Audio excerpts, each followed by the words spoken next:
Hello, this is Kenny Williamson, and welcome back to another episode of Melchizedek Chronicles. In today's episode, we're going to be listening to just a little bit more of Dr. Kent Hovind's theories. This particular one is called Evolution is Stupid, and I'm going to have to agree with him on that one. It's very interesting, and so I think you're really going to like it, especially if you like hearing about evolution.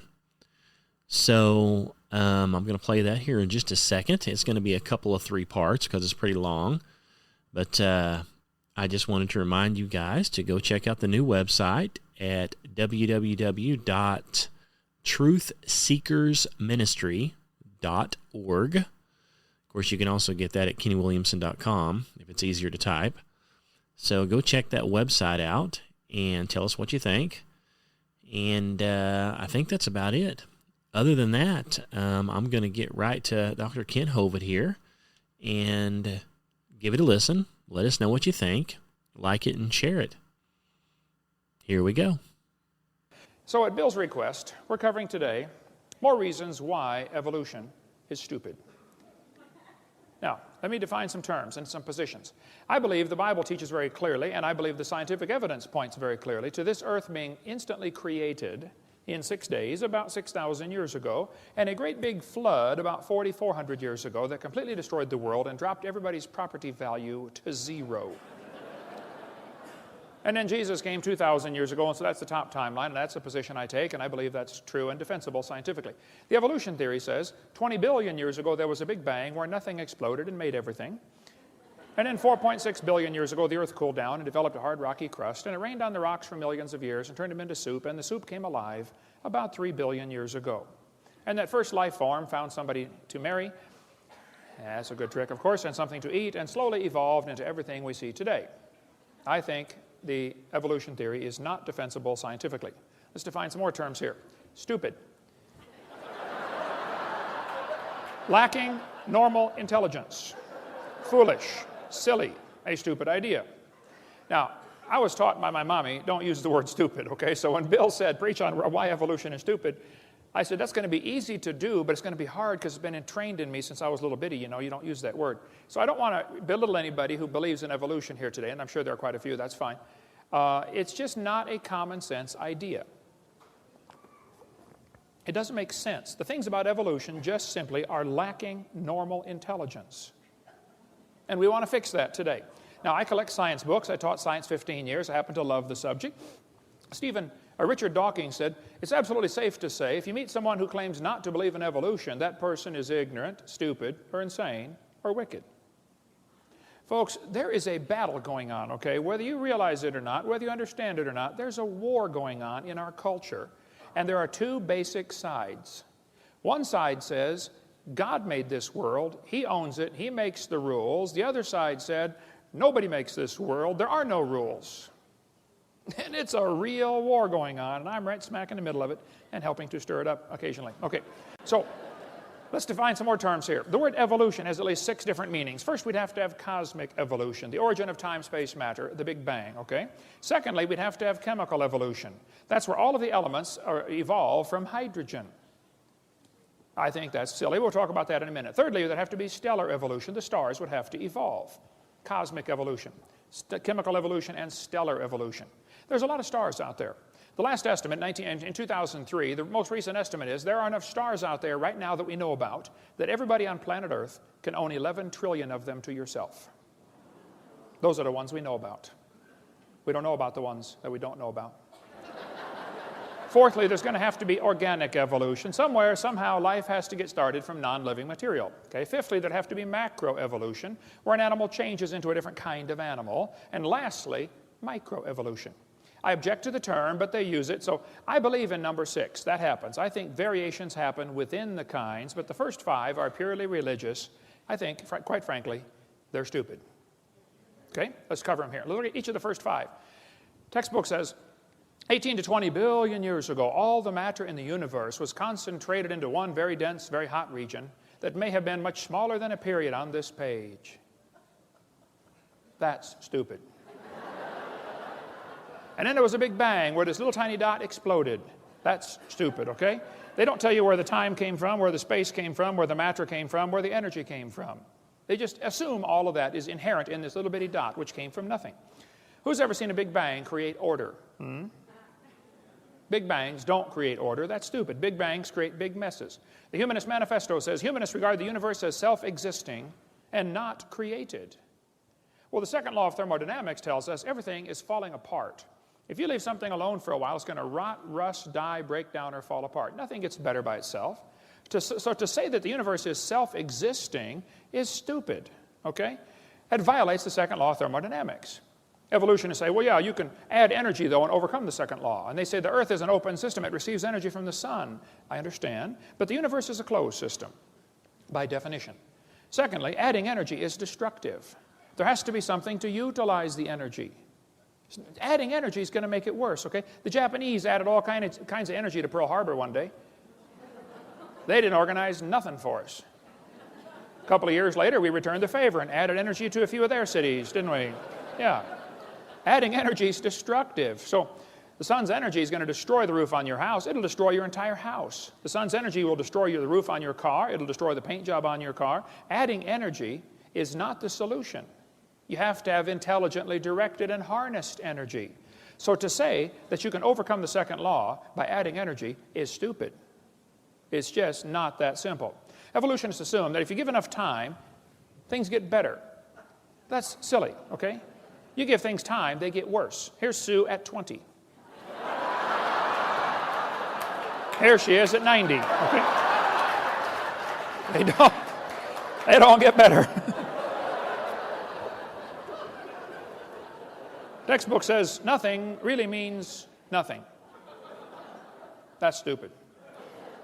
Not only matter and energy would disappear, but also space and time. However, physicists theorize that from the state of nothingness, the universe began in a gigantic explosion. Yes, boys and girls, you see, one day, nothing exploded. And here we are. There's no kind way to say it, okay? That's stupid. That's lacking normal intelligence, all right? Here's Discover magazine a couple years ago. Where did everything come from? Boys and girls, the universe burst into something from absolutely nothing. Zero, nada. As it got bigger, it became filled with even more stuff that came from absolutely nowhere. That's real stupid. Yeah. The observable universe could have evolved from an infinitesimal region, this guy said. It's then tempting to go one step further and speculate that the entire universe evolved from literally nothing. Well, it came from a dot. That's stupid. I'm sorry, it just is, okay? So the Bible says, in the beginning, which is a reference to time, which, by the way, has three dimensions, past, present, future, a trinity, and you can't escape time. God created the heaven, that's space, which has three dimensions, length, width, height. You can't escape space. Where can you be where you're not in space or in time? You can't escape them. It permeates everything. And God created the earth. You know, matter comes in three dimensions, solid, liquid, gas. We have a trinity of trinities in 10 words. In the beginning, God created the heaven and the earth. Time, space, matter. All three have to come into existence at the same instant. If you had matter but had no space, where would you put it? If you had matter but had no time, when would you put it? You have to have all three simultaneously. People say, what did God do for millions of years before the creation?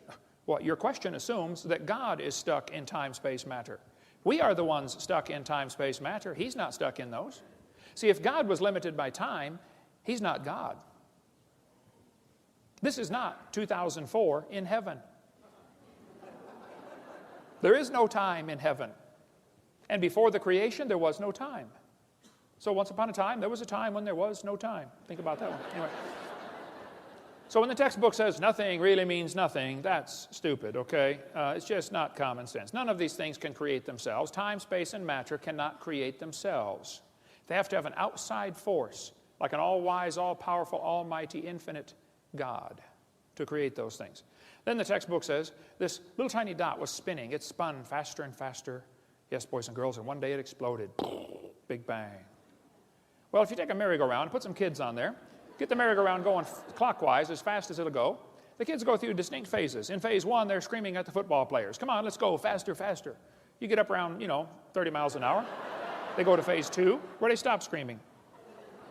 Then you get going faster, and you get around 60 miles an hour. They start screaming again, but now they're screaming, stop, stop, please, slow down. When you get up around 100 miles an hour, you enter phase 4, where the kids begin to fly off the merry-go-round. Now, when the kid flies off, you notice something interesting. As the kid is flying off the merry-go-round, if the merry-go-round is going clockwise, the kid, even after he leaves, is spinning clockwise until he encounters resistance, like a tree or telephone pole. That's because of a law known as the conservation of angular momentum. A spinning object that breaks apart will send all the fragments off spinning in the same direction. And people say, well, what if they collide? They can't collide. The longer you wait, the further apart they get. It's like spokes on a wheel. They're getting farther apart. If a hand grenade explodes, can the fragments ever hit each other out in the field someplace? No, it doesn't happen, okay? Conservation of angular momentum says spinning objects break apart and the fragments fly the same direction, spin the same direction. So when they tell you that it all came from a spinning dot, it's silly. It violates common sense laws. 2 planets, Venus and Uranus, are spinning backwards. 8 of the 91 known moons are spinning backwards. 3 planets have moons going both directions at the same time. Some whole galaxies are spinning backwards. CNN, goofy galaxy spins wrong direction. The Big Bang Theory is stupid, okay? In the beginning, God created the heaven and the earth. So when they tell you it spun faster and faster and one day it exploded, that's simply stupid, okay? That's not the way it happened. So we have cosmic evolution, which I think is silly. Then we have, the textbook says, as the earth formed, the surface was hot and there were large pools of bubbling lava. Was the earth ever a hot molten mass like the textbook says? The Bible says the Spirit of God moved on the face of the waters. The Bible says God created it cold, not hot. See, everything about the evolution theory is backwards to the Bible. Don't try to compromise those two, okay? It's like trying to ride 2 horses going but different directions, same time, okay? Robert Gentry's got a great book on the radio polonium halos. Gentry's a brilliant man. I think he's spoken at the conference, hasn't he? I've spoken with him at a couple conferences. I don't know if it was stealing the mind or not, but brilliant man, lives near Knoxville, Tennessee. He's done lots of study on the granites around the world. The granites all contain these radiopolonium halos, which have an extremely short half-life, proving they were never a hot molten mass. But these radiopolonium halos tell us absolutely positively the Earth was never a hot molten mass. And if you melt granite and let it cool back down, it doesn't form into granite again. Nobody knows for sure how granite was made. So when the textbook says the Earth was a hot molten mass, I'm sorry, that's stupid. It's not true. It's lacking normal intelligence. It didn't happen that way. Secondly, we'd have to have chemical evolution. All the elements forming from hydrogen. They think it all came from a big bang. Atoms of hydrogen in the proto-sun were fused together to form helium. Okay, I'll agree that can happen. But it's stupid to think that's going to form all the elements. They say, well, yeah, you can fuse and get, hydrogen fuses to helium. I agree. And you can't fuse past iron, though. It won't go past iron. How do you telling me you got uranium from hydrogen? I'd like to see that, please. It's lacking normal intelligence. It just doesn't happen. Chemically, it's not possible. Thirdly, there'd have to be what's called stellar evolution. The stars would have to evolve. The Bible says God made the stars. Plain and simple, that's just what it says. Textbook says 18 to 20 billion years ago was the Big Bang, which caused the formation of galaxies. Well, we got a real serious problem here. Big Bang Theory says nothing got together and exploded while it was spinning and formed all these galaxies. Well, problems are a multitude for this theory, okay? Some think the Big Bang Theory made nice, neat, orderly galaxies. That's stupid, okay? These galaxies are really incredibly designed. Even at the galaxy level, there's design in the universe, all the way down to the molecular level. We see a star blow up about every 30 years. A star explodes. It's called a nova or a supernova. If the universe is billions of years old, why are there less than 300 supernova rings ever discovered? That's only a few thousand years worth. I mean, if a star is blowing up every 30 years, there ought to be millions of these supernova rings if the universe were millions of years old. Don't tell me it's millions of years old. I don't believe you. That's just not common sense. They say, well, yeah, new stars are forming. They say, this textbook says, new stars are constantly being born in clouds of gas and dust. First of all, that's not ever observed, okay? The silent embarrassment of modern astrophysics is we do not know how even a single one of these stars managed to form. You can't get dust and squeeze it together and make a star. There are common sense laws that overcome that, like Boyle's gas law. You try to squeeze the gas together, the pressure builds up and it drives it back apart. Nobody ever sees gases form into solids by their own internal gravitational force. So if stars evolve, star births should at least equal star deaths. And we're seeing one die every 30 years, and we're never seeing one form. One guy said, oh, we're seeing a star form right now in Crab Nebula. I said, no, you're not. He said, yeah, we are. I said, no, you're seeing a spot getting brighter. You see a spot and it's getting brighter, and you're assuming a star is forming. Well, duh, it could be a dust cloud is clearing in front of it.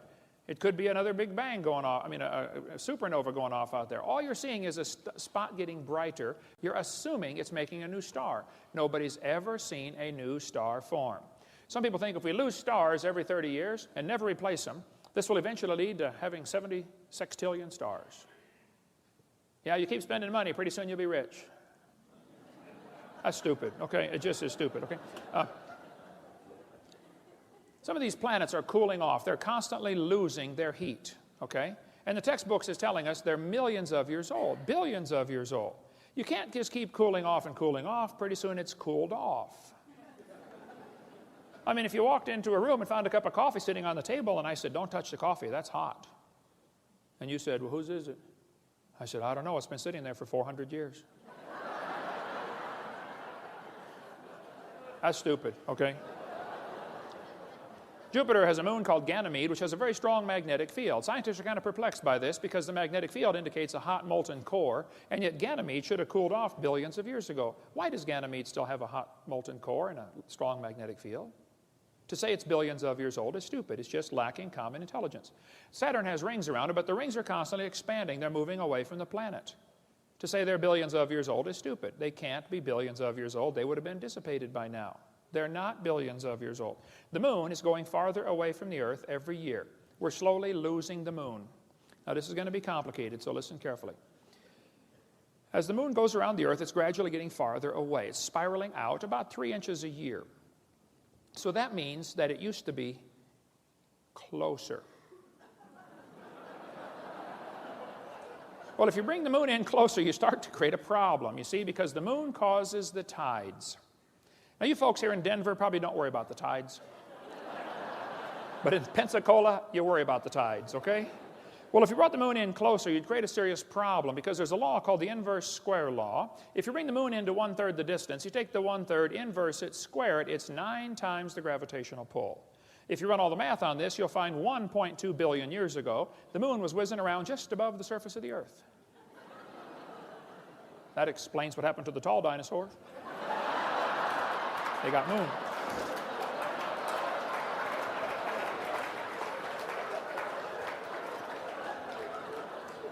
So, to teach us the moon is billions of years old while it's constantly moving away and nobody knows of any factors that would reverse that situation, that's just stupid, okay? It can't be true. Organic evolution is the 4th stage. That's where life gets started from non-living material. The Bible says God created the living creatures. And there are folks who simply don't want God telling them what to do, bottom line. God, leave me alone, stay out of my life. Okay. So they got to figure out a way how life got here without involving a supernatural intelligence creating it. The Bible says God created it. This textbook says the history of life on earth began approximately 3.5 billion years ago. How this occurred and has been and will continue to be a topic for inquiry. Let me give you the Hovind translation. It's okay to inquire how life evolved. It is not okay to inquire whether it evolved. That's stupid. Is this education or indoctrination? Hey kids, we know life evolved. Now you got to try to figure out how it happened. How about if we even question, did it evolve? Oh no, you can't question that. You cannot question that. We know it evolved. Now just figure out how it happened. That's not education. That's indoctrination. Urian Miller in the 1950s wanted to know how the Earth and solar system had come to be. At the bottom it says, he never proved how life originated. He did add evidence to the theory that life could have started by itself. Life started by itself. That's stupid, okay? Life cannot start by itself. This textbook says, swirling in the waters of the oceans is a bubbling broth of complex chemicals. Progress from a complex chemical soup to a living organism is very slow. That's stupid. Can you believe they cut down a tree to print that book? Where's Al Gore when you need him? Yeah. Here we have 4 major magazines and news media, Scientific American, CNN, New Scientist. They're all saying life sprang from clay. Yes, a piece of clay created life. Well, that's stupid. And I think God could take clay and create life, okay? But the clay can't create life from itself. Major difference here, okay? Textbook says, students are taught that life evolved from non-living materials, like this one. Many important events occurred during the Archean era, the most important of which was the evolution of life. Progress from complex molecules to even the simplest living organism was a very long process. Yes, boys and girls, you see, long ago and far away. They hide it in antiquity. Well, if you just imagine, you go back far enough, it happened. Oh, yeah, it must have. This one says, between 4 and 3.8 billion years ago, living cells emerged. There's no record of the event. That's stupid, okay? The first self-replicating systems must have emerged in this organic soup. Yep, we all came from soup. Now that's stupid. I'm sorry, it just lacks common sense. Ernst Haeckel said, he knew that spontaneous generation must be true, not because it had been proven in the laboratory, but because otherwise it would be necessary to believe in a creator. Ah, now we're getting to the truth. Well, I'm sorry, Ernst. That's a stupid way to look at life, okay? Have scientists really produced life in the laboratory? Well, they want you to think they have. What they did, they took a series of glass tubes and beakers and flasks and hooked them all together and made 4 gases go through there: methane, ammonia, water vapor, and hydrogen. Notice, there's no oxygen. They didn't want oxygen in there. They excluded oxygen. They said, well, maybe the early Earth had what's called a reducing atmosphere, no oxygen present. Well, then they said, at the bottom of the flask, it collected stuff that was rich in amino acids. That's stupid. It was not rich in amino acids by a long shot. What they did, they took 4 gases, excluding oxygen. Major problem, because they had to leave oxygen out, because if anything tried to get together, it would oxidize. You know, you cut a banana open, lay it on the table, it turns brown, it oxidizes. You don't paint your car, it rusts, it oxidizes. So they took oxygen out. The problem is, you got to have oxygen. See, ozone is made from oxygen, and ozone blocks UV light. So if you take away the oxygen, now the UV light destroys your ammonia, and that's one of the other gases you're trying to use. So you cannot get life to evolve without oxygen. And you cannot get life to evolve with oxygen. And the Earth has always had oxygen. All the experiments are showing that there's no proof of this reducing atmosphere. There's far more oxygen in the past than anybody ever imagined. We find in general no evidence that the Earth had an oxygen-free atmosphere. That's what all the scientific experiments have shown. So life cannot evolve with oxygen. Life cannot evolve without oxygen. And yet they're teaching us life evolved from non-living matter. I'm sorry, that's just stupid. It had to be designed, created by a really smart designer. This textbook says there was 0% oxygen on the Earth, but the rocks absorbed it. That's stupid. They filtered out the product in this experiment. Miller and Urey in their experiments had the stuff going through this series of tubes, and when it got to the bottom, they drained it off because they didn't want it to go through the electric spark chamber again because the spark would tear it apart. They said it's like 100,000 times more likely to destroy it than it was to create it. So they had to protect the goo that they created at the bottom. That's not realistic for nature. I mean, if they're saying life evolved in some warm little pond from lightning strikes, that's just not common sense. Because the lightning strike's 100,000 times more likely to tear it apart than it is to put it together. Go check out your little pond after lightning strikes. See how many frogs are surviving. Yeah. What he actually made was 85% tar, 13% carboxylic acid. Now, both of those are toxic to life. He made 2% amino acids, and only 2 of the amino acids were made. There are 20 different amino acids. It's like making 2 letters of the alphabet accidentally by dropping toothpicks and saying, wow, look at this. Nobody writes books. Here's how they're formed. Duh. These amino acids bond with tar and acid much more quickly than with each other. Amino acids are like letters of the alphabet. They're building blocks to make words, and you got to have words to make paragraphs and paragraphs to make books. What he actually made in the experiment was the equivalent of a couple of letters. 2 of the letters. And half of them were backwards. Now you really got a problem. Because the smallest proteins have 70 to 100 of these amino acids in precise order, and they're all left-handed. What's the chances of dropping toothpicks out of an airplane and creating letters on the ground, 70 letters in a row, all facing the right way, all spelled correctly, just to make 1 paragraph? The chances are 0. It's not going to happen. Now, if you believe it will, that's great. I admire your faith, but don't call it science. And don't make me pay to put that in the schools like it's part of science. Okay, you go start yourself a private school and teach that junk to anybody that wants to pay and come learn it. This is America, the land of the free and the home of the slave, or whatever. So Now, DNA and RNA are all right-handed molecules, and hundreds of these have to combine in the right order, and they unbond in water much faster than they bond. And as far as I'm concerned, folks, the oceans are completely full of water. Brownian motion is going to drive them apart. It is not common sense to say scientists have made life in the laboratory. It's just stupid. They haven't even come close. I was in a debate one time, and this one student in the Q&A time said, Hovind, what are you going to say if scientists ever make life in the laboratory? What are you going to say then? I said, well, first of all, I would like to point out they're a long ways from it. They're nowhere close to creating life. They can't even get just a couple of these amino acids to combine. Can't even make a protein. He said, well, you're right. I said, now, to answer your question, I guess I'd have to say, if a bunch of intelligent scientists get together and create life in the laboratory, that would prove it takes intelligence to make life. Which is what I've been saying all along.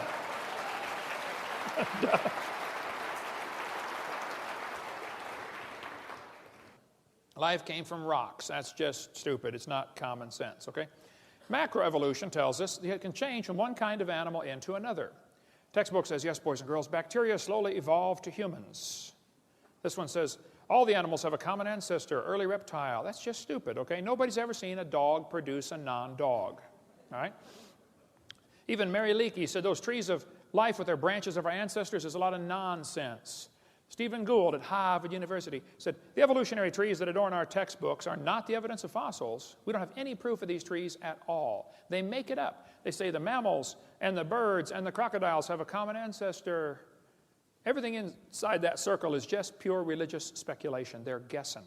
Nobody's ever seen a dog produce a non-dog. You may get a big dog or a little dog, but you get a dog every time.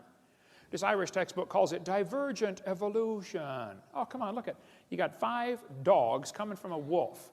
Don't give it a fancy name. It's still a dog, okay? That's not evolution. That's stupid to say that's evolution. It's a variety of dog.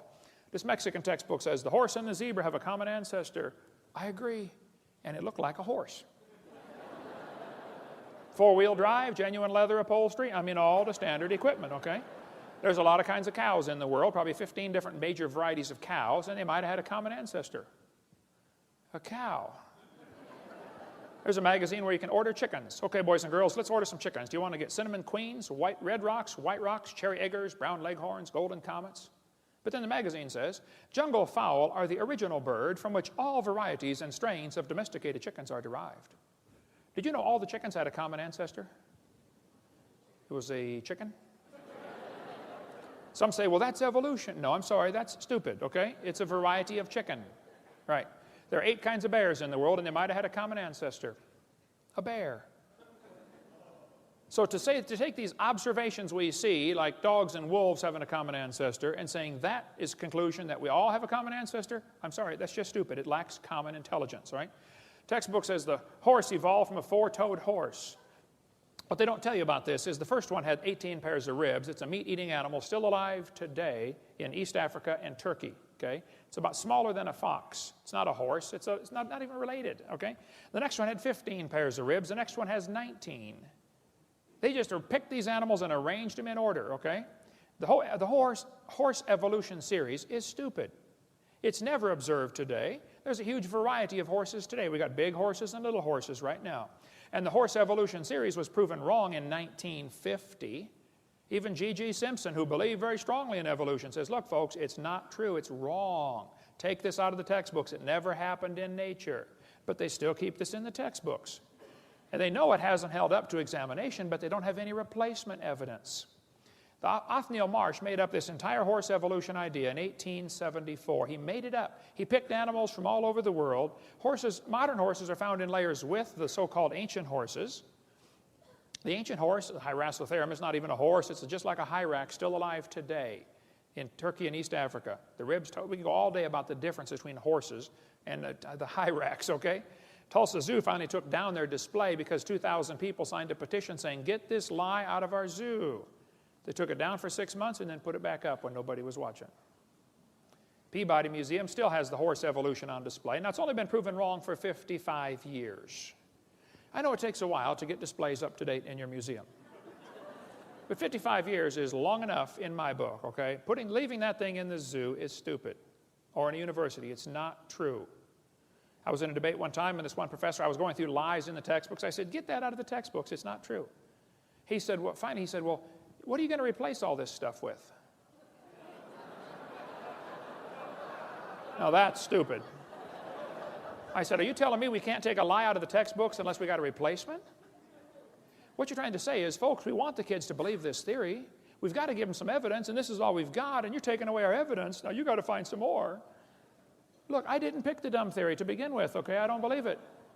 Pick a new theory. That's the way science works. If you don't have any evidence for your theory, you get a new theory. The problem is, all the evidence for evolution has been proven wrong, but they don't want to take it out because there's no replacement. I'm not trying to get evolution out of the textbooks. I just want the lies out of the textbooks. Evolution will automatically go with it because there's nothing left to support it. The Bible says God formed the eye. Eyeballs are unbelievably complex. Charlie Darwin said, to suppose that the eye could have been formed by natural selection, absurd. And then he goes for 4 chapters after that and says how he thinks it happened anyway. The back of your eyeball is 1 square inch, called the retina. It contains 137 million light-sensitive cells, all wired to the brain. Now, my daddy started me off when I was about 7 building a ham radio. I've done a lot of electrical wiring in my life, built 9 houses. I've done all kinds of electrical wiring. My dad was an electrical engineer at Caterpillar Tractor Company. I cannot imagine hooking up 137 million connections in 1 square inch. My Heavenly Father did it. He's pretty smart. I debated a guy named Ed Buckner, who's an atheist in Buffalo, New York. He said the human eye is an example of poor design. I said, why would you say that, Ed? He said, well, the eye is wired backwards. I said, what do you mean? He said, well, the blood vessels are in front of the retina. I said, yes, I know that. I taught biology and anatomy.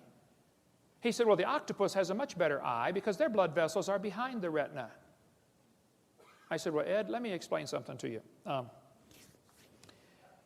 We live in the air. Okay? Air is a very poor insulator for UV light, okay? So your eyeball has the blood vessels in front of the retina because that's your body's last defense against ultraviolet light.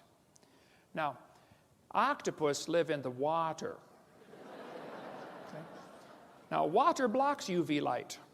See, we have eyes designed for living in air, and they have eyes designed for living in water. Now, if you want to swap eyes with an octopus, you just enjoy yourself, but that's stupid, okay? You're going to be blind in a few weeks, all right? What they're trying to say is, well, God wouldn't do it this way, so it must have evolved. That's a silly argument for evolution. They're trying to say poor design is proof of evolution. Porsche made a car one year. It was just a poor design. You could not get the spark plugs out without taking the motor mounts loose and lifting the motor up. That's a poor design. So does that prove nobody designed the Porsche? No. And they look at the human body today and think we are poor design. I say, first of all, fellas, you need to stop and consider something. What you're looking at right here is a copy off of a copy, off of a copy, off of a copy, off of a copy, off of a copy, off of a copy, off of a copy, off of a copy of Adam. This same gene code's been copied so many times, it's amazing we can stand here and talk about it, okay? You're not looking at the original by a long shot, okay? This one is a poor example of the original. Getting worse, too, by the way, much poor example. It's stupid to say that poor design is evidence for evolution. The eyeball is so complex, you can walk into a room and look around the room, and in 1 second, your eye picks up enough information to keep the Cray computer busy for 100 years analyzing everything you picked up. Fastest computer in the world. This textbook says the complex structure of the human eye may be the product of millions of years of evolution. That's stupid. The eyeball had to be designed. This textbook shows the kids a reptile eye and a bird eye. And it says, boys and girls, right here, you must picture or imagine how evolution happened. Yeah, we can line up these eyes. Can't you just imagine how one changed to the other? No. The first debate I ever did, they called me up, University of West Florida. I'd just been in Pensacola for 6 months, and I've been writing letters to the editor about the evolution in the newspaper there. And boy, I stirred up a hornet's nest. I do that everywhere I go. Anyway, the university called me up and said, hey, would you like to come debate one of our professors? I had never had a debate in my life except with my wife, and I lost those every time. How many know what I'm talking about? Come on, get your hand up, you coward. Put your hand up. Well, so I did. I said, what do I do? I don't know anything about debates. They said, you send us 30 questions and he'll send us 30 questions. And we'll pick them out of the hat. I said, okay. I sent the question. I said, an owl has a cylinder-shaped eyeball like a tin can, like a telescope. The owl cannot move his eyes in his head like you can. They're not round. They're can-shaped, cylinder-shaped. He's got like a little telescope. When he's looking at you, okay? He has to turn his whole head to look at something. Now, it gives him a disadvantage. He can't move his eyes, but the advantage is he can read the newspaper at the other end of the football field. If he could read and he cared what's going on. I said, now, most eyes have a round eyeball. This one has a cylinder-shaped eyeball. Would you please explain to me how this evolved? And how did the bird see in the meantime when it was partway cylinder and partway round? That question never came up, but anyway. So when they're telling you the eyeball evolved, it's just stupid, okay? It's not common sense, okay? Michael Behe is not a young earth creationist, but he's got a great book out called Darwin's Black Box. I highly recommend that book if you want to study the complexity of things in nature. For instance, every little bacteria swimming around has at least one hair on it, called a cilium. That little hair is attached to a rotary engine in the bacteria's skin. That little engine is so tiny that 8 million of them would fit on the stump of a human hair. Cut your hair off, 8 million motors will fit on a stump. Yet it turns 100,000 RPM and stops in 1/4 revolution and goes backwards 100,000 RPM. I've done a little bit of motor work. I've had 128 cars in my lifetime. I've rebuilt the motors, the differentials, the wobulator shafts, the Knudsen valves, the high-speed muffler bearings, filled the headlight fluid. I know how to work on cars, okay? I can't imagine building a motor that would turn 100,000 RPM. And they think this little bacteria motor happened by chance? As things get smaller, the fluid they're swimming through feels thicker. It's called a viscosity problem, okay? So a bacteria swimming through his little world is about like a human swimming through peanut butter. And that little bacteria, turning that little motor on the back of that thing, can swim the equivalent of a human swimming 60 miles an hour through peanut butter. We've got a model of this thing in our museum. This textbook says humans probably evolved from bacteria more than 4 billion years ago. They can swim 60 miles an hour. Sign them up for the Olympics, man. You think we evolved from them, we're getting worse, not better. Now, that's just stupid, okay? There's no kind way to say that. They say fossils prove evolution. I say, guys, you got to be kidding. Fossils prove evolution? No fossil counts for evidence for evolution. None. Fossil record? There is no fossil record. There are a bunch of bones in the dirt. Now, you're putting your interpretation on them, okay? It's not a record. This guy says evolution is a fact, and the best evidence for evolution is the fossils. That's silly, okay? There is no fossil record. You cannot look back in the fossil record. You look at fossils in the present. You put your interpretation on them, okay? There is no fossil record. It's stupid to say that that's evidence. If you find a bone in the dirt, all you know is it died. You can't prove it had any kids that lived. You sure can't prove it had different kids. And why would you think a bone you found in the dirt can do something animals today cannot do, which is produce something other than their kind? No, the fossil record, that would not hold up 2 seconds as evidence in a court of law. This guy says, I said this one, there are no missing links, the whole chain is missing. Stephen Gould said, the absence of fossil evidence is a nagging problem for evolution. We got a good theory, if only we had some evidence. Now that's just stupid, Stephen, okay? By the way, Stephen Gould died with a set of my tapes on his library shelf. I went to visit him a few years before he died. He wasn't there to talk to his secretary. I donated my videotapes to Stephen Gould years ago. Had him sitting on right there next to his desk. Hope he watched them. Hope he got saved. Maybe he did. I don't know. Hope so. But to believe that we've got a good theory, we just don't have any evidence. Okay, well then maybe consider the theory might not be right, okay?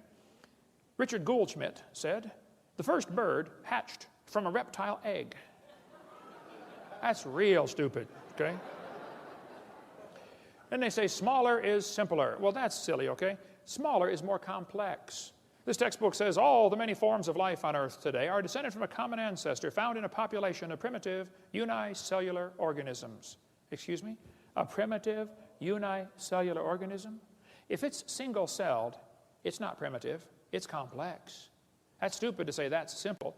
One little paramecium is more complex than the space shuttle, and you can put thousands of those into a drop of water. Smaller is not simpler. Here's a microchip inside a paperclip. It's not simple. This ant is holding a microchip that is capable of processing all the letters in the Bible 200 times per second. Let's compare the brain of a honeybee to a NASA Cray computer. The honeybee is tiny. The Cray computer is huge. We'd all agree there's a size difference, okay? The brain of a honeybee is pretty small. The Cray computer could do 6 billion calculations per second. I think they got a faster one now. But the YMPC-90 could do YMP-90 could do 6 billion calculations a second. It's estimated the honeybee's brain does 1,000 billion calculations per second. The Cray uses many megawatts. The honeybee uses 10 microwatts. Talk about energy efficient. You know, the honeybee not only makes honey, he flies on honey. That's his energy source. And the honeybee can fly 1,000,000 miles on 1 gallon of honey. How would you like a machine that gets 1,000,000 miles per gallon? Cray costs $48 million. The honeybee's brain is pretty cheap. You splat them on your windshield all the time. Many people scramble to help babysit the dumb Cray computer. If it breaks, man, you got to call in a whole crew to fix it. Honeybee has a self-healing computer. How'd you like one of those? Cray weighs 2,300 pounds. Honeybee doesn't weigh too much. Let's see. The Cray computer is huge, slow, inefficient, costs lots of money. You got to babysit it. But everybody knows it was designed. There isn't anybody with half a brain who would tell you the Cray came from an explosion in an electronics factory.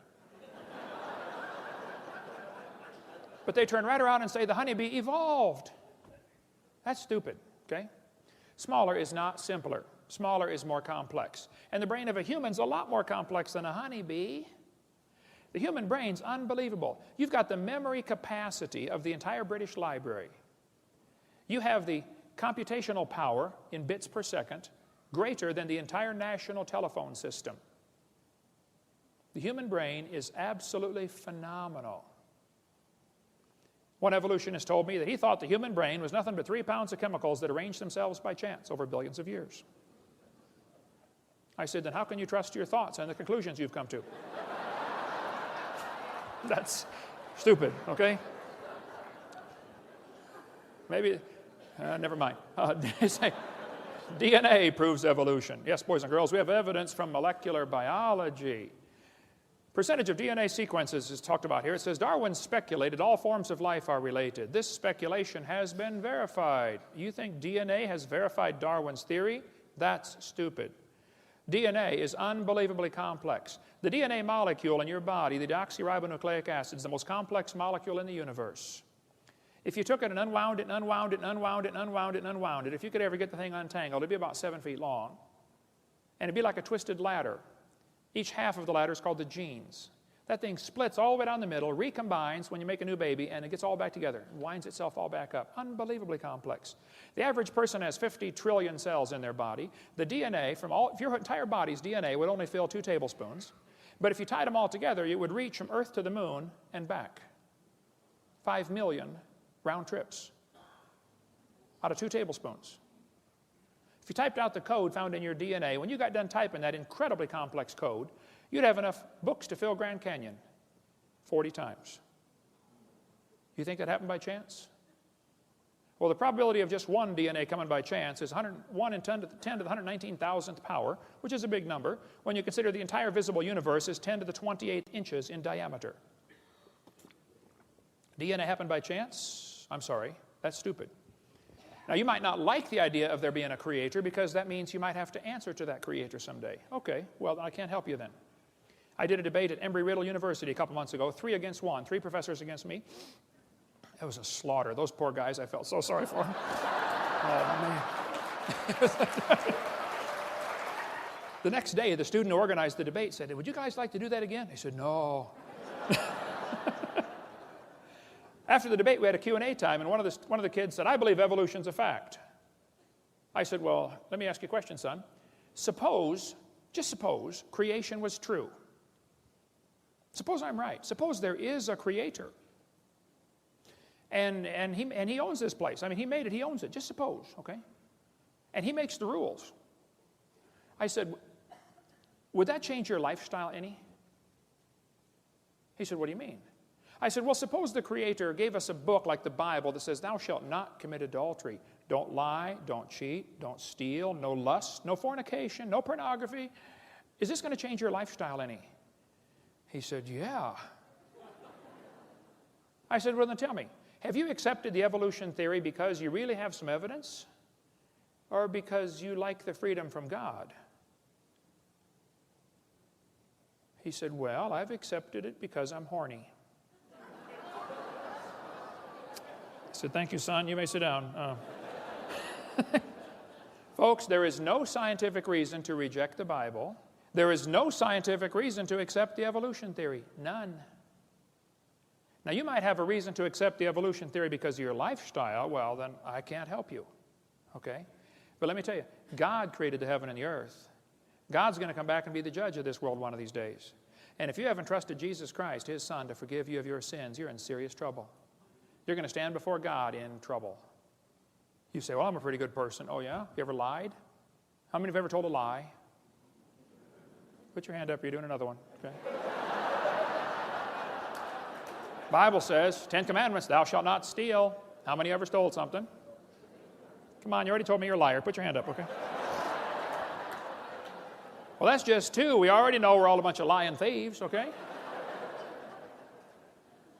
You think, people say, well, God's going to judge my good works against my bad. Who on earth told you that? Go to the judge and say, Judge, I only murdered 1 person.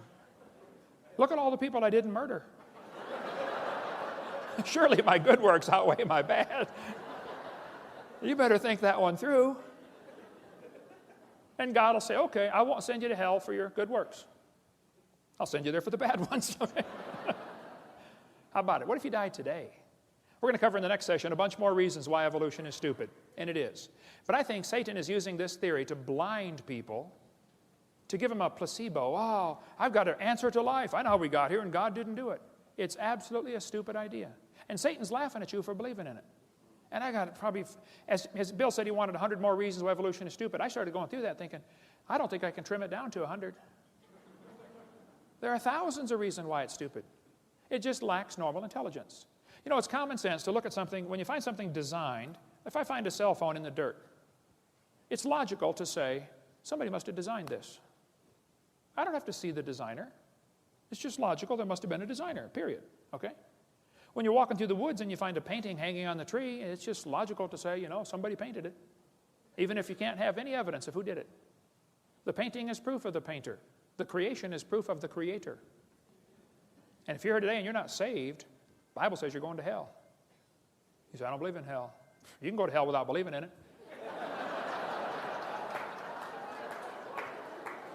That won't affect God at all, okay? If you're not saved, that's why we do this. Our ministry is called Creation Science Evangelism. We stand without apology. The Bible's true. And we want to use the evidence for science and creation to evangelize. If you're here and you're not saved, I want to talk to you. I'm not going to call you stupid to your face. But evolution is a stupid idea. Now, if you believe it, wise up, okay? Quit believing that stuff. We'll be glad to show you how to get saved after the meeting. Thank you so much. And there you have it. That was the end of that one. I thought it was pretty good. I believe Dr. Kent Hovind hit the nail on the head with that one. I really liked it. I hope you liked it. That is one of the things we do here at on our podcast here on Melchizedek Chronicles. That's one of our goals is to get you the information you need to make an educated decision on whether or not you want to be saved or not.